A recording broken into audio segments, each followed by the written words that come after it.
先开始来关心昨早华航一架对桃园要飞去柬埔寨飞行机帮，去互中油的油车去弄到飞行机室，机室破一空，华航赶紧派另外一架飞行机来飞，后续会去厘清事故的原因，向中油讨赔偿。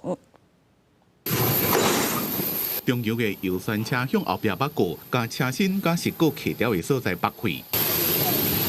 华航 CI861 班机本来16早起要自桃园飞柬埔寨金边，做伫机场的地面作业时阵，被油酸车弄到，车身拔开了，看到正边石膏的下骹破一空。我们的油酸车经过飞机机翼的下面的附近，然后因为高度的问题，有去擦撞到那个飞机的设备。桃园机场航务处伫接到中油的通知了，到场了解，讲主要是因为加油员伫咧驶油酸车时阵，伫咧第三停车位接唔到石膏的管道，无顺利启动到华航客机的石膏，已经通报民航局调查，无影响机场营运或者是空测设施。我们以民航局调查的结果为主啦，我们完全配合民航局的调查。华航表示，修护人员有随依照标准作业程序处理检修，严格考虑到安全，是派其他的航机执行任务，也伫环境调查清楚了，向中油要求赔偿。好在在现场无另外受伤。今仔桃园机场也拄好伫咧讲，一天暗时进行空难灾害防救演练，强化全天候全时段救灾的能力。